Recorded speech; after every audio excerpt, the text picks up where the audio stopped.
Welcome back to Dominating Your Investments. This is Dom Rinaldi, and we're going to start a YouTube channel. So this is episode 1, and I couldn't think of any better two guests to have to start my YouTube channel. We have the king of Palantir and Tesla, Tom Nash, here with me. And we also have Justin O from Sense Podcast, and he has his own YouTube channel as well, which you guys both got to check out and go follow. But I'll let them introduce themselves. We're actually a team. When we are together, we won. We're Unpopular Opinions. That's right. And then you have that podcast too. So yeah. And I had the privilege of being on that with you guys. So what we wanted to do today was just really talk about what's going on in the market. It's been crazy. I like times like this. A lot of people don't. And maybe it's because I'm a long-term investor, but I look at this and it's everything's on sale, and the overreactions are unreal, especially with some of these earnings results that have been put up. But let's kick it off first with our favorite company, Palantir. We are going to get Justin to be an investor of Palantir soon enough. Me and Tom are working on it. So Alex had an interview today at CNBC, 8 o'clock this morning. And just first time to get your take on, what he delivered, how he represented the company, and kind of the impact that it had, just having him back out in the public spotlight. I think he was significantly better than Sham as far as his communication skills. And this is not a knock on Sham, but I think this is probably how I expected Sham to go through the call. He wasn't really pitching anything, and he wasn't being a salesperson. I felt completely transparent and honest. What stuck up for me the most is two things, actually. I think it was a good interview. I think on the one hand, I really appreciated him taking an approach which not a lot of people take these days, which is be very blunt and direct with China, which is something I have a little bit of experience with. So I fuck with that when he said, basically, China is the enemy, and I agree. He has balls to say it, and I have balls to say it, so mutual respect there. Although he gives me competition for the hair, but I think he has the better hair. Jokes aside, more importantly, the most important part of the interview, I feel, was the last 3 minutes. In the last 3 minutes, I don't remember the name of the interviewer, but he spoke to Alex multiple times before. He's a really good interviewer. He asked him the elephant in the room question, what's going on with the stock-based comp? And I think Alex's answer got misunderstood by a lot of people. I think it was a brilliant answer. He basically said something that people needed to hear and refused to understand. He said, the stock-based comp is not detrimental to you as the investor, as long as you have similar mindset and goals to us. If you're looking to increase the value of the company by creating a better product, by attracting better talent, then stock-based comp is pretty much the only way to do it, since they can't pay the amounts that the FANG companies are paying. They can't compete with the top 5 companies as far as salaries and conditions. So their way of attracting top 1%ers is with stock-based comp by coming and offering them a piece of the pie. He was basically saying, you're not getting diluted because the smaller percentage of the pie you're now holding is now worth more because we retain these employees long term. So you're actually, if you have patience and you are aligned with our 10-year plan and you're not a speculator, you should be happy that we're doing this. And I can give you a simple example. If you want a simple, like, why would somebody who has a law firm give some associate a piece of the pie? Why would they? They're not suckers. They do it because they think this guy can increase the business. The same thing with Palantir. Assuming the management knows who to give the stock-based comp to, and they're not giving it away to bozos, which I would highly doubt being the case with Peter Thiel and Alex Karp. I think what he basically said, well, this is our way of retaining talent, because even if you pay them an equivalent amount, like the Googles, the Facebook, the Teslas, there's no way to retain the employee. If he gets a better offer, they can leave immediately. With the stock-based comp, you basically lock them in because they've invested interest in the company. And I'll read you a comment, which I saw on my channel. I was dumbfounded when I read this. I was like, they still refuse to get it, certain people. I'm not going to name anybody, but I'm reading you this comment verbatim. His name is Monex90210. The name tells you everything you need to know. So I listened to the founder of Palantir today. His response to their questions alarmed me. Essentially, he advocated ongoing share issuances and diluting shareholders. I was long-term holder, and now I closed my position completely. Okay, motherfucker. So you completely misunderstood what he said. I think it's like, hey, people refuse to listen, and if that's what you got out of it, you should not be a Palantir investor. No, that's so true. And a couple of things that stood out for what he said. I actually wrote a thread on Twitter about it in the interview. One thing was he said, we had the best people, right? If we have the best people, do you want Michael Jordan going out on the free agency market? Do you want him to test the waters and see what Google or Facebook or someone else is going to offer him from cash? Or Tesla. Yeah, or Tesla. You want to make sure that you keep them invested, interested, and empowered. And that's the culture they've built there. So I was very happy he stood up with that. These are some of the takeaways I just wrote out here, some of the quotes he had. He said, we have a 5-year lead in some of our products. And with Foundry, really, it's closer to 10. Okay. People just glossed over that. Like a 10-year technology lead in today's world is epic, right? That is a huge competitive advantage. And he says, we believe in the climate bill and that Palantir is well positioned in helping solve climate change. We are ahead in this area for product development. Okay. We've already started dissecting and seeing different modules and different verticals, including the net zero with carbon emissions capabilities with Foundry, with the hyper auto drive with Foundry and ERP. And so we start seeing them modulize their business. There are so many data and data integration issues in the world, and we're poised to solve them. Okay. There's a software war, and it's a winner take all game. Okay. That's huge. To just say that there will be someone, one country will be the leader in AI is a big statement, right? And it shows, he highlights how serious it is. And he says, the winner in AI needs to be the US and set the rules for the rest of the world. They are a leader at the edge with data analytics with Apollo, as we know. And Alex continues to give credit to his people. And he constantly used the word we, not I, throughout the entire interview. I never heard him say I once. I thought that was huge from a leader perspective, the mentality that they think about and that they're all in it together. He values his people. And then Silicon Valley and investors thought Palantir was crazy to work with the government as their first focused customer audience and be fully aligned with their customers instead of treating customers like the product. That was the Silicon Valley mentality. The customer can be the product, but instead you look at the business model that Palantir uses with the acquire, expand, and scale, and how they show value along what the customer is trying to achieve. There are not other SaaS companies doing this, willing to lose money their first 2 routes. And we said this on the last podcast when we talked about this. So I just love that he was confident, he was charismatic, and just, hey, if you don't want to invest in us, don't, right? Maybe we're not the right pick for you because this is a long-term vision. This is not something we're not trying to appeal to the short-term investor.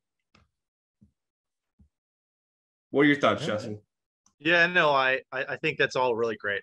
You all know that I love Palantir as a business. I think a lot of the like really low energy posts about the short reports or the very bearish reports on Seeking Alpha by amateurs are very like, a lot of them they'll always be government focused. The commercial opportunity is underblown. I side with you and Tom on basically everything fundamentally about the company. I think honestly, when you me being a little bit more in the DCF weeds of it, especially in a market where the sell-off isn't actually really about Palantir, to be honest. I don't think. Zooming out, I think it's one of the more popular ones, but I think every growth stock that's not named Tesla in this market is struggling.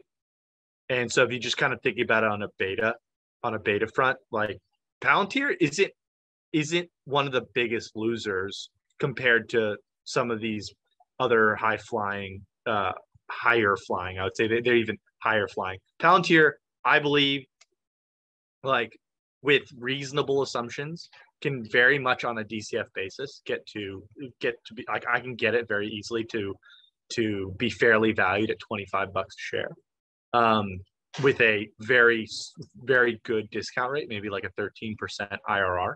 I think the one thing that I struggle with is actually, let me address the whole. I agree with you, Tom, that his response is net good, but it's also the response that every single Silicon Valley bred manager has ever said is talent is the most important thing for software engineers or data scientists or whatever. Two, it's an accretive deal to give them stock because yes, you're giving away, you own less of the company, but it's, you know, it's essentially what you said. But the aggressive nature of it is something that gives me maybe more pause than maybe Tom. I don't know. I'm not trying to assume for Tom, but because like I'm just looking at the filings right now, right? So if they went from 1.8 billion shares as of December 31, and then they went to 2 billion, or it's basically 2 billion as of September 30. So for the first 9 months of the year. And that's an 11% increase in total shares outstanding. But let's just say they don't really issue any more for the rest of the year because of this. But let's just say they average a 10 to 11% dilution every single year forever. That essentially means that you have to, it's almost like fees on a mutual fund, right?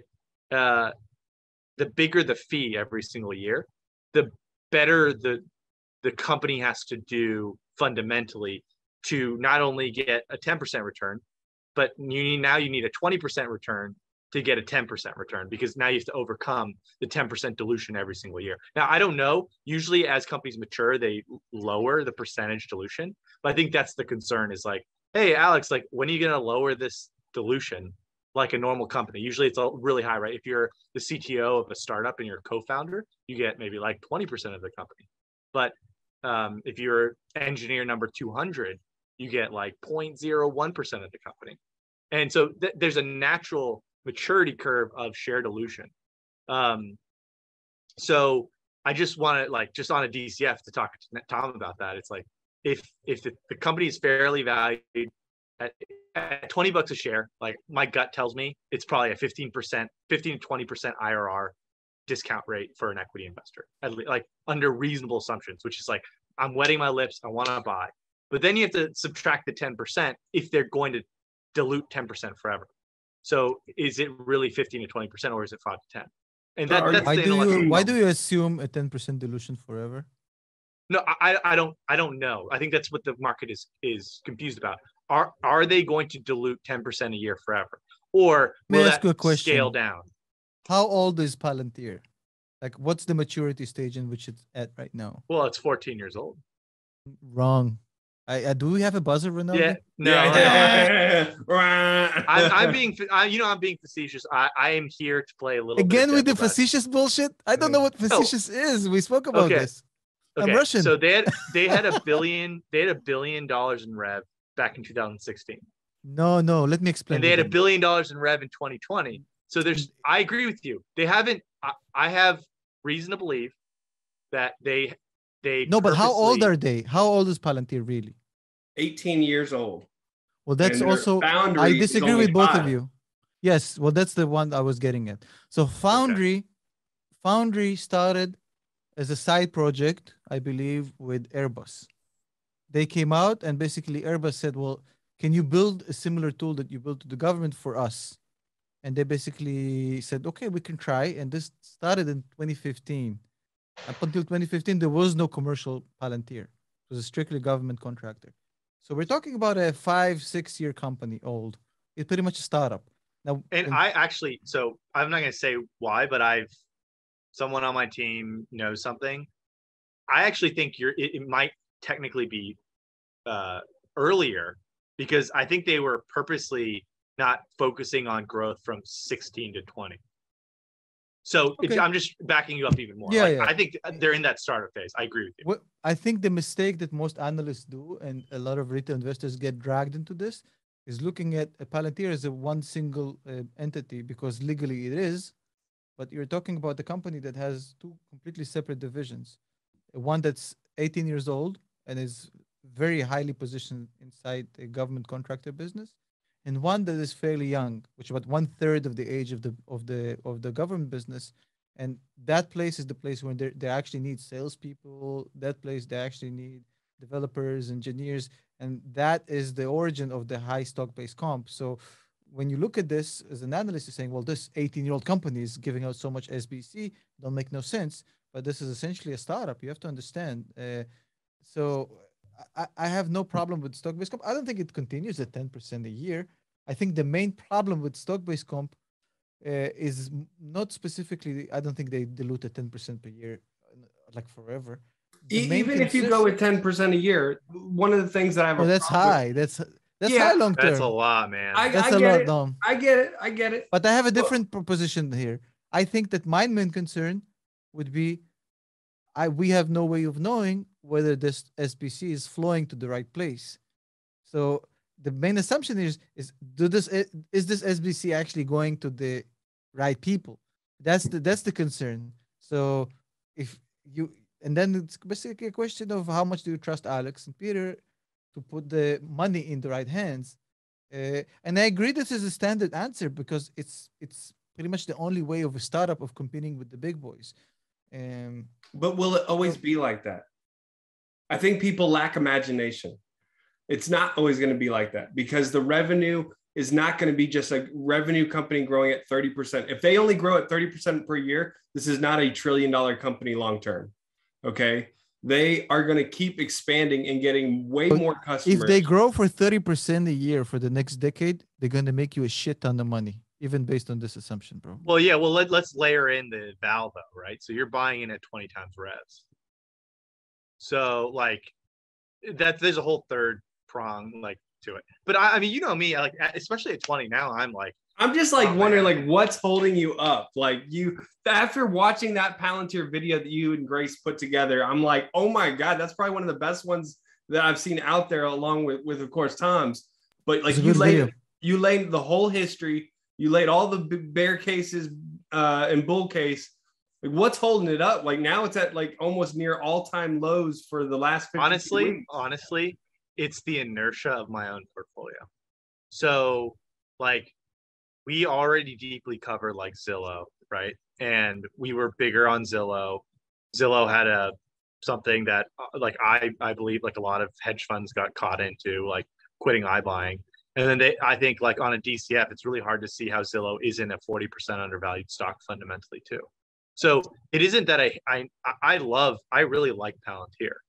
And I tend to agree with you and Tom that like I agree. Like I think the normal company, like Google does not dilute shareholders 10% a year, but they used to, right? I understand. I agree with you. I like to play devil's advocate, right? I like to play devil's advocate. But wait, I want to give you a little bit of I just looked at the numbers. You're right. What you said earlier. Snowflake is down 3.5% today. CrowdStrike is down 3.8% today. ServiceNow down 3% today. Zoom down 15% today. I mean, Asana is down 4.5% today. They were down 22% yesterday. So, yeah. So part of my business is like like Justin mentioned, everything is down apart from like even Tesla is down today, I think. Yeah, Tesla's been on its own thing. I think that it'll go through its own boom and bust cycle and has less fundamental. It has even much less fundamental cash flow based return floor or foundation that Palantir has. Palantir is profitable, it's separate. But just to answer your question, Dom, it's like there are other growth stocks that got slaughtered that are getting slaughtered too, and they also have cash flow. and they also have a valuation, and some of them have an even lower valuation than Palantir. Now, as an investor, you just have to think about where you want to put your money. Even if you have $100,000, right? Yeah. If you put each dollar into a separate stock, let's just say every stock is $1. Yeah. If one of your picks 10x's, that doesn't do anything for your portfolio. So Right. we all have to concentrate, and if you concentrate, that means that you're in some plays and you have to get out of others. And so for me, like managing a portfolio for myself, like this is hundreds of thousands of my own dollars. It's like I fundamentally think, and I have been calling this since January, like I wanted to get away from growth. But when you're already in growth, it's really hard. Well, one, taxes, right? Like long-term or short-term cap gains. But it's really hard to like bring yourself to push that sell button on a company when it's down 50% already to swap it into Palantir. And if I don't do that, then I would have to sell some of my value stocks or my cash and allocate even more of my portfolio to the overall macro growth. Now, I agree with you. I like Palantir almost of the growth stocks. Palantir is like a top 3 to 5 for me. And that's why I love talking about you guys. It's like it's the one that I cover I follow it more than Tesla through Tom and you now. And it's like, but I can't afford on my portfolio to weight myself more towards growth than I already am. So that's what's been holding me back. Not that that's right or wrong. There's no right or wrong answer to this thing. It's just like, it's all personal. And I wish people on Twitter would get that. It's all personal. If you don't like my stock, great, don't buy it. Short it. Hell, I don't care. But I guess what I like so much about Palantir is being so close to the SaaS world. I've never seen a platform like this ever, and a business model with the leadership they have, and then the cash and no debt. And I know what it's like with government sales and how difficult that sector is. And to go crush that for 18 years and then come over to commercial and to grow double 100% year over year, your customer base with all the different use cases they have. I don't see how they don't get to being one of the next Microsoft. I just don't. They operate so differently. My bear thesis still stands because I tell you, man, Alex looked tired today. He just kind of looked like he was just, I don't know, like worn out. I don't know if he had just a long flight or whatever. That's my bear thesis is when I'm just like, you know what? I'm tired. Like we set out what we did. We protected the US. I don't think that'll happen, but that would be my bear thesis, because from a technology standpoint, I truly believe they have a 10-year lead. And that means a lot. Do you think that they get to Salesforce's size, and how long does it take them to get there? I'm gonna make the DCF super simple for you right now. You're gonna ask. I see. I'm not you guys. No, just as a guy in SaaS. As a guy in SaaS, right? You see it. It's like, this is game changing. This is gonna be. What's Salesforce, like 200, Justin? 300 billion. Almost 300. So yes. I just wanted. Do you think that they get as big as Salesforce? Yes. Dom? Yes. How long does it take them? They're a $41 billion market cap today. Double. Just like a gut. It doesn't need to be exact. 5 years. You think they get? Oh wow, I love this call. I agree with you.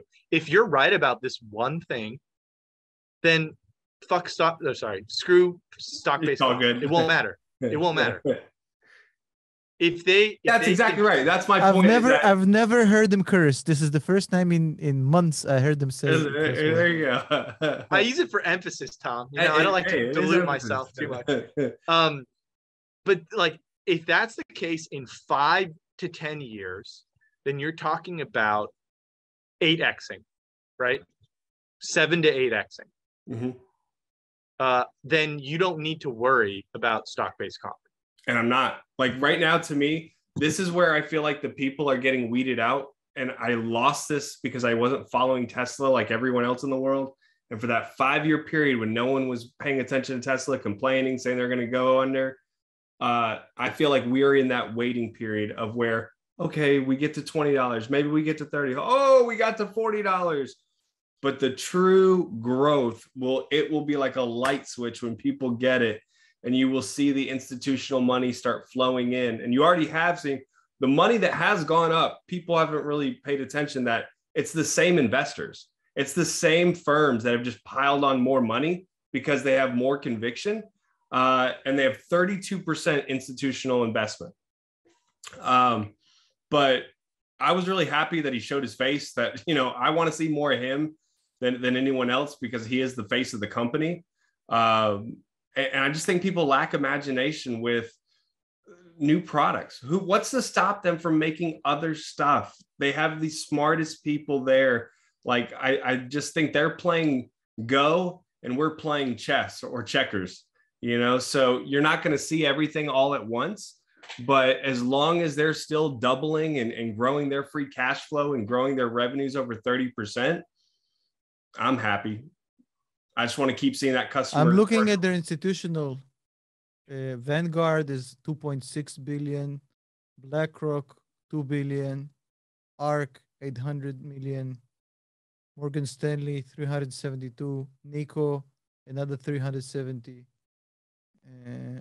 There's a lot of institutional money. Yeah, I mean, smart. And out of their top 10, I think all 8 out of the top 10 added to their position this past quarter. Yeah, I mean, I think that's all smart money. And just to finish off that simple thing, I think to simplify, if you're going to make money, right? Even if they dilute 10% a year for 10 years, and as long as you're right about, one, they get as big as Salesforce, and two, they do it in 10 years. Let's just say 10 years. Sure. Getting to Salesforce level size in 10 years is an 8x. And discounted back, that's a 23% IRR. Diluting 10% a year is a 2.5x, 2.6x over 10 years. So if you just take the 8x you made in 10 years minus 2.6, you get like 5.3x. So the question is, you just have to be right about two things. How big do they get and how quickly? Mm-hmm. And subtract the dilution. And then if you're happy with a 5.3x in 10 years, then and you know what's so funny is, so many people in investing today would, if you told them you get a 5-bagger in 10 years, they'd be like, that's not good enough. And it's like, you don't 2020 was an anomaly, first off. Second off, investing doesn't work like this, where, I mean, yes, it does go up and to the right, but over a longer period of time. And someone put out a poll and they said, like, you know, if you could have a guaranteed 15% return, you know, would you take that as a minimum? And it was like a very low percentage. Most people were wanting a double every 2 years. And that's not normal, right? Now, I know technology stocks are one of a kind, and we're living in the digital era, but it's still not normal from an investing perspective. Yeah, honestly, I wish I could buy like 10-year stock or call options on the company. And they were. You can buy five-year ones. 5 years? Yeah, you can buy 5 years. I don't know. I need the 10 years. I don't understand SaaS as well as Dom. Well, let's switch gears a little bit. Wait, can I give you some numbers, Justin? Yeah. I'm looking at their numbers. So revenue growth quarter over quarter, 36%. Free cash flow this quarter, 120 million. And didn't they raise their guidance like 400 million for the year? Commercial revenue increased 37% this quarter, year over year. Government 34% quarter over quarter from last year to this year. 54 new deals with at least 1 million. 33 out of them 5+ million. Almost 20 deals with 10+ million. And new guidance with 40% revenue growth year over year. They're guiding for 1.5 billion and 400 FCF for next year. Good. I don't know if your assumption of a 10% dilution for 10 years is valid, to be honest. I think it's. I agree. Yeah, I don't think they're going to continue doing that. But I also don't know if they're going to get to Salesforce size, because they don't, I don't know. Again, assumptions are, it's bullshit in, bullshit out. And you have to be willing to endure, right? You have to be willing to take those losses, and I've just been adding and lowering my cost basis. My goal is to have this my number one position by the end of December. I'm on pace for that. Now, Dom, what's if it's not your number one, what is your number one? Well, and the only reason it's not number one is because I didn't know about Palantir until about 4 months ago. Right. So I've added all my free cash flow, that any cash I get goes into this, but I've been investing individual stocks for 3 years now. And so I put a hefty amount evenly spread across Shopify, NVIDIA, Trade Desk, and Mercado Libre. And so right now it's Trade Desk and Trade Desk and NVIDIA fighting for number one. NVIDIA, I believe, is just barely number one right now.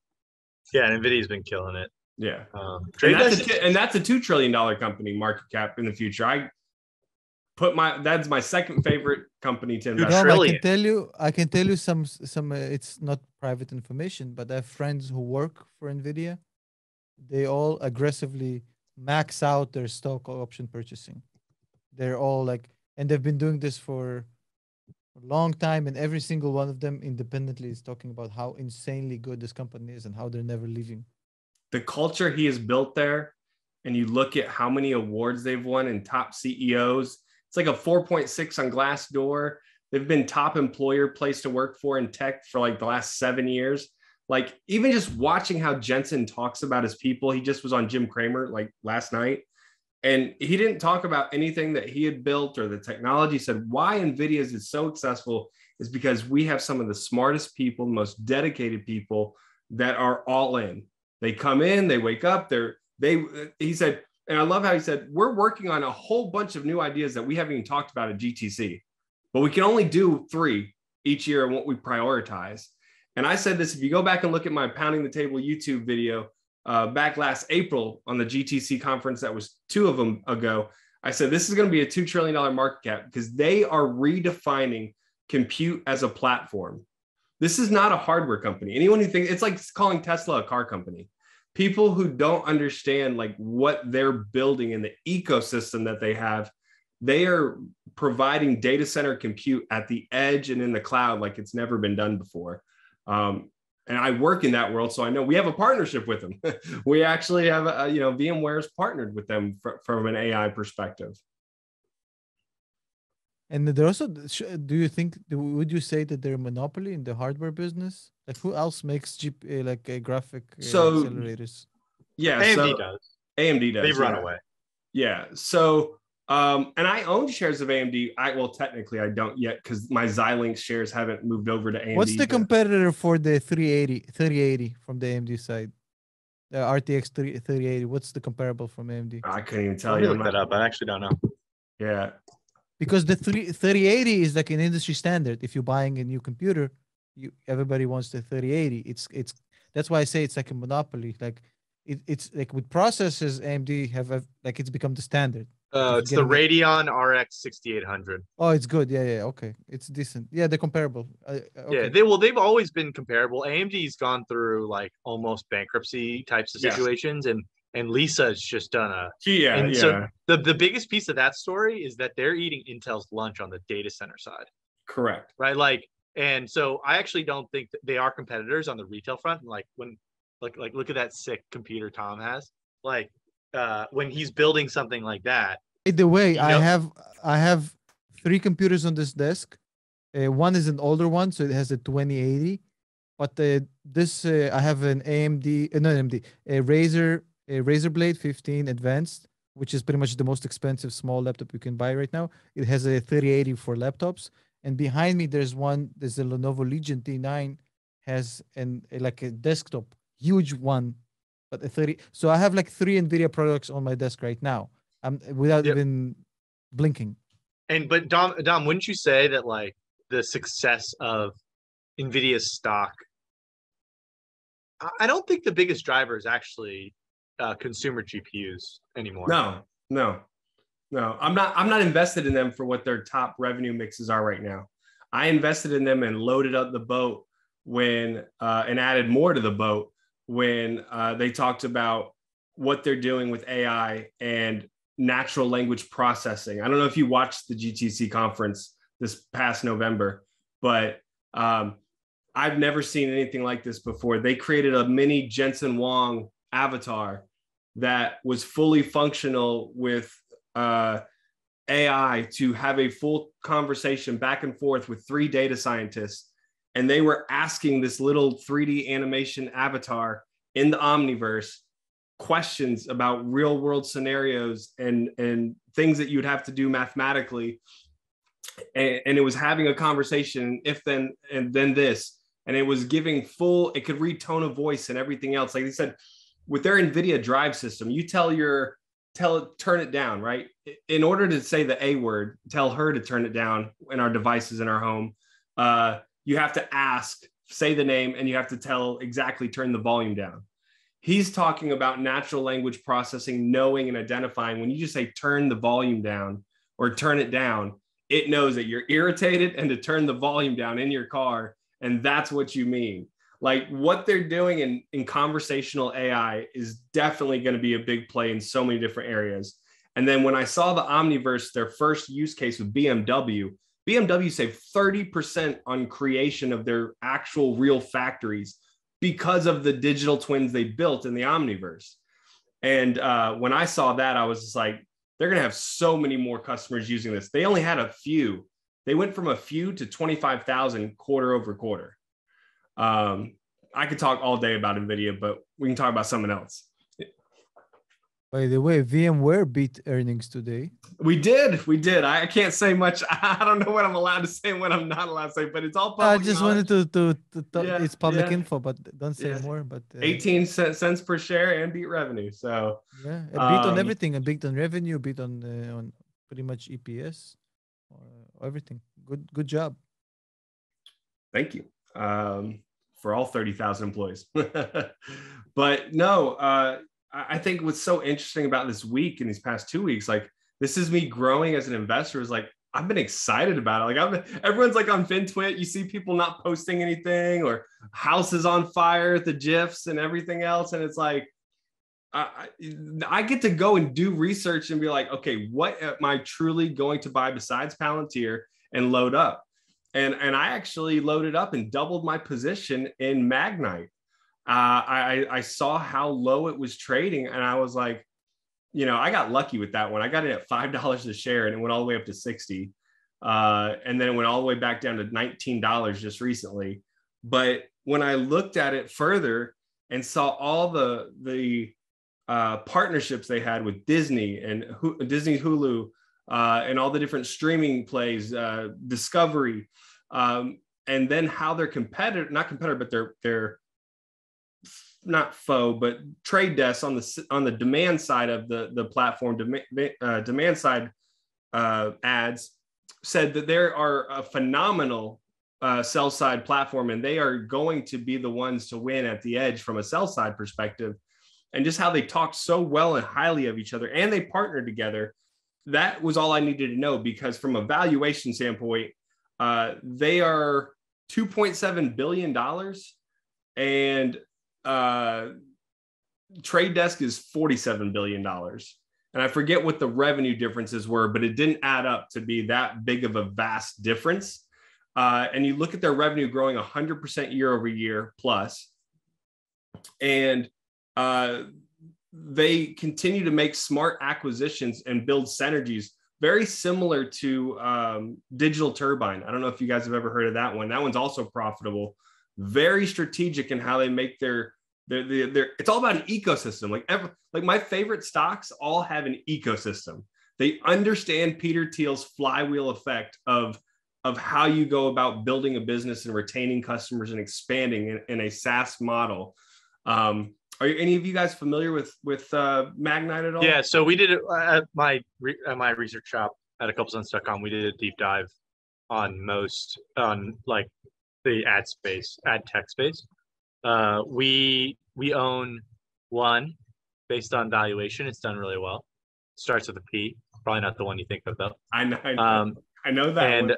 And but yeah, like I mean, it's interesting. I'm actually pulling up the vals. Trade Desk is trading for like 32 times revenues and 84 times EBITDA, which is a much higher valuation than Palantir.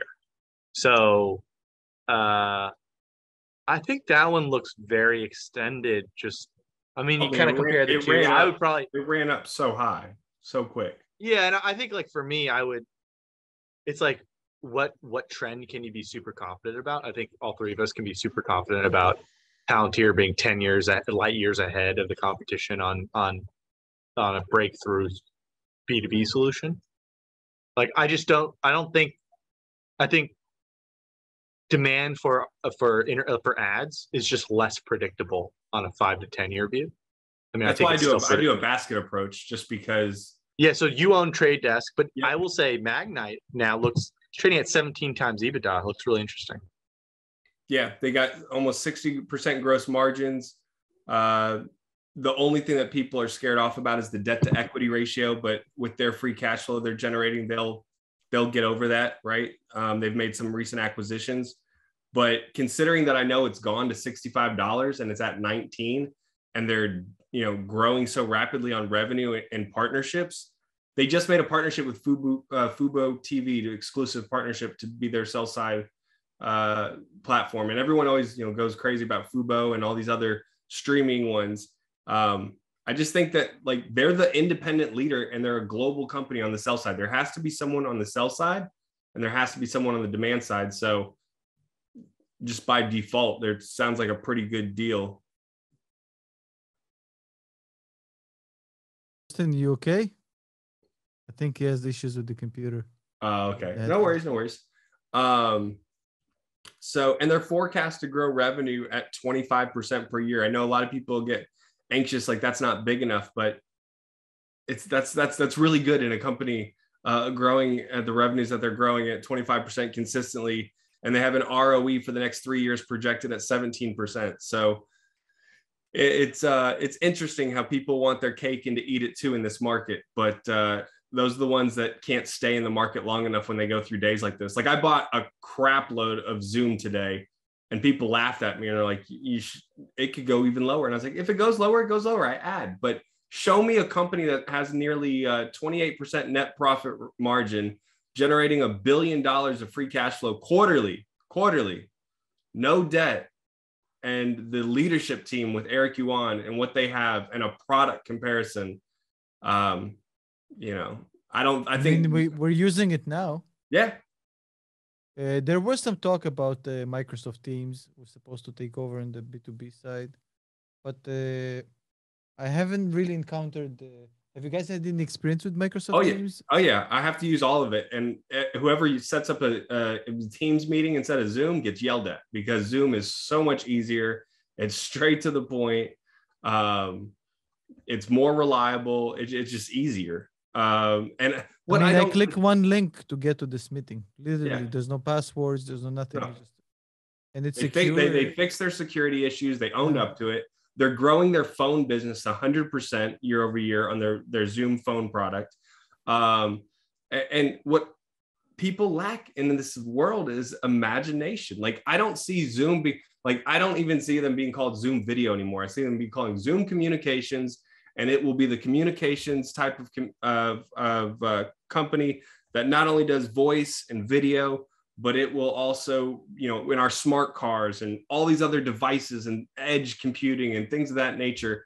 I truly think that with that leadership team, I wouldn't even be surprised if they come out with a competing email client that gets Microsoft in a tizzy, because no one's thrilled with Office. It's just what's been around for the last decade or 20 years. Sorry, not decade. But I put my, when you're doing $1 billion of free cash flow and you're still projected to grow, and no debt, that gives you a lot of flexibility to be creative. Especially during inflation. That's a really good setup for inflation. Speaking of inflation, I know you guys are not avid followers of the Turkish lira, but have you heard what's going on? I did see that on CNBC today, though. So did you? I'm just giving you a little bit of a background, and I would love to hear your thoughts. I understand that you're not versed in what's going on in Turkey. But since this is Thanksgiving, and they're called Turkey, I think it's appropriate that we talk about this Turkey, although it's a different Turkey. So, anyways, the Thanksgiving turkey story today is that the Turkish lira crashed about 33% in the last 11 days. And the reason it crashed is because their El Presidente refuses to let his equivalent, I don't know, whatever they call, the Federal Reserve over there in Turkey, to raise interest rates and get a hold of inflation. He actually came out publicly and said that they're lowering interest rates. And everybody sold, the forex traders, they all obviously sold. The credit risk went up. So imagine now going home and now your salary got cut by third in a single week and a half. I think it's a really stark reminder of how important it is not to fuck with inflation, bro. It's a really good reminder. Yeah. No, I would be out of that country very quickly. But yeah, no, I know that's, Justin, I know you really focus on, I've listened to a lot of your episodes around valuation, like DCFs and seeing it all through. Would like your take on that. Problem with just to continue my point, my brain farted for a second. So the thing about this, when it starts, it's really hard to stop because in Forex, there is this snowball effect. People start to sell it off to hedge. They buy the US dollar or the euro, and then it creates this snowball effect. So it's kind of self-feeding spin cycle where you lose control of your own currency. And I think it's about to get worse for Turkey before it gets better. What do you think about what we're dealing with for the US? It's from you, Justin, because I can answer this. Justin, if you want to take this first or you defer? He's frozen, so I'll do it. Anyways, so when he gets back, he can... Justin, you back? You're on mute, bro. I'm back. I'm back. Yeah, you guys, I think I was froze for a bit. You want to? I'll start quickly about inflation, then you can jump on. So I've been my theory for the longest time was, I was saying that they have to make some sort of an unofficial deal, kind of you scratch my inflation, I scratch your approval ratings, and I think they have an understanding. I think it was a two-way race. I think that it was JP's to take if he would indicate somehow that he will play ball. I think the fact that he got the job, and make no mistake, he got the job, it will be approved. The fact that he got the job indicates to me that he is agreed to play ball. Otherwise, they would have given the other lady the job. I think there is no way in hell, now that he's got the job, he's going to fuck with Christmas. So there's no way they actually do anything before next year, which confirms my initial theory. But I'd love to hear your opinion, Mr. Justin. Yeah, I don't think they do anything big. But so I agree with you. I agree with everything you just said. I think contrarian view just here, the way I like it. Contrarian view here, though, is that I think he was the less risky move. Because can you imagine, like, no matter what, can you imagine, like, all the different things? You're on a tightrope. It's like on a straight tightrope with inflation, trade, supply chain, labor. We have more job openings now than we do people without jobs. Like, there aren't enough people to fill the roles. So layered throughout this whole economy, we are walking this really dangerous tightrope. And yeah, like, did J-POW, money printer, all that stuff? Or are they not as stupid as people characterize them as? And are their hands tied a bit? No. I tend to think that maybe it's somewhere in the middle, or maybe more towards like what's worse, a pandemic recession that you don't stimulate the economy in the way that they did, and people like a much deeper recession back in 2008 or today, or sorry, in 2020, or kick the can down the road. I mean, any politician, any human would kick the can down the road. The whole boomer generation kicked the can down the road on emissions, on smoke. Like as humans, we kick the can down the road and hope our kids can solve the problem. So I think that's like what it is. But anyway, like for the next 4 years, we're on this tightrope, and you're speeding down the highway on this tightrope at like 150 miles an hour. The riskiest thing you could probably do is switch out the driver. Yeah, no, I mean, I definitely think that they had to have Powell in there to keep some consistency, which is good. We need some consistency. I thought it was funny how everything though was spun on today's conference, that things are just so peachy in America, and getting a couple extra oil barrels will solve it all. But we won't go into politics. Well, I mean, do you want to stay on economics, or do you want to go? Is there one more? Is there another? Yeah, I thought there's some other companies we could also just talk about. I would love the two Tesla experts here to tell me, when can I strategically or smart investment wise get a bigger position in Tesla, or you know, do I need to hold off because it's just so high right now? I'm like chomping at the bit to say, hey, I'm a Tesla shareholder, but it is a $1.1 trillion market cap. And, you know, I'm not the technical analysis guy, so I don't know when the heck there's going to be a pullback.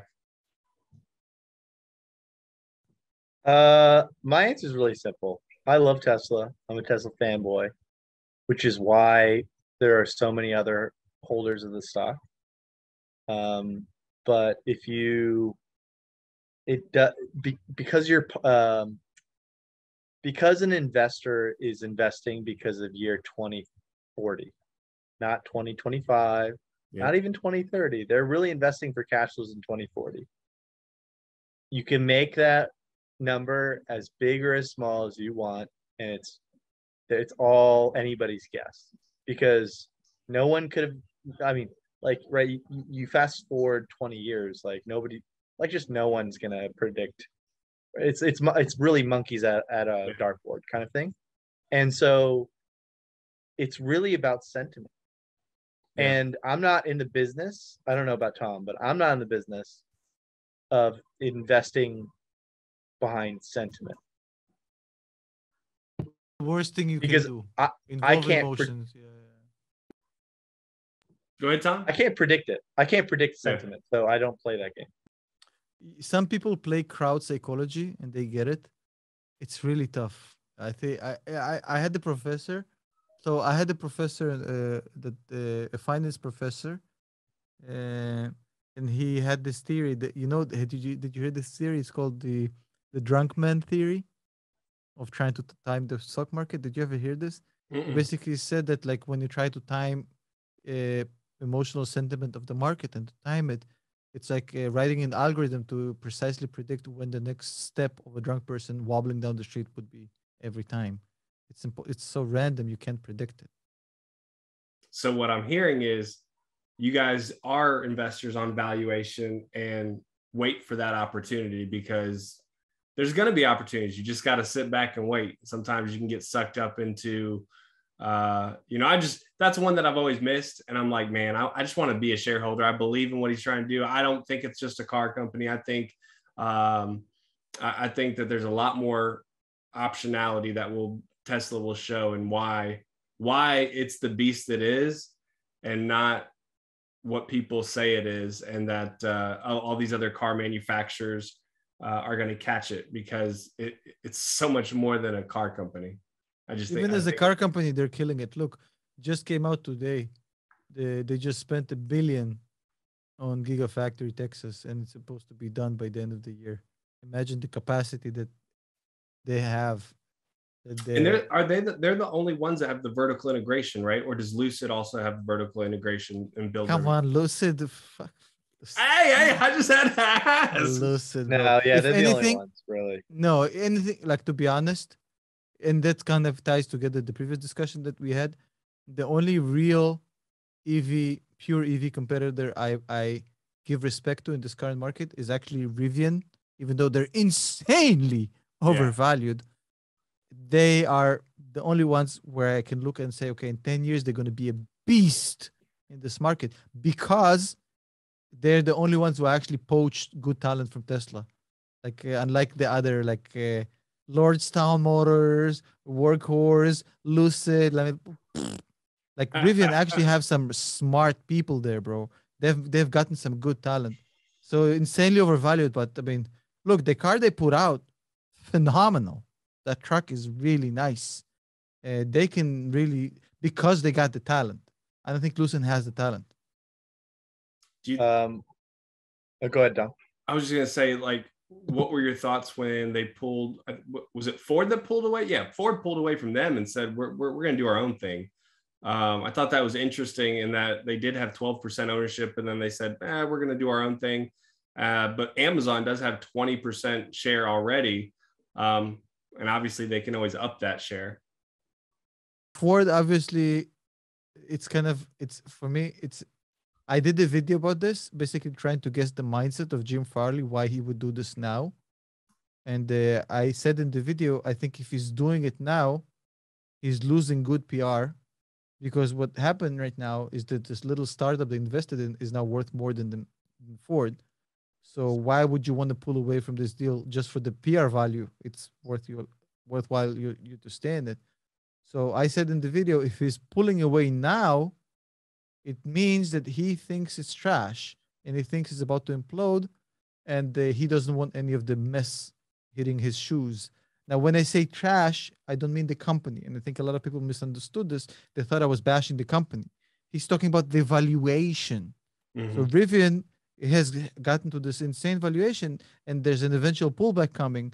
And I don't think Ford want to have any association like with this company, like as a shareholder, fine, but not as a partner, because there's going to be a lot of angry people with some pitchforks once they lose like their pensions, because a lot of people put a lot of money in this company at this insane valuation.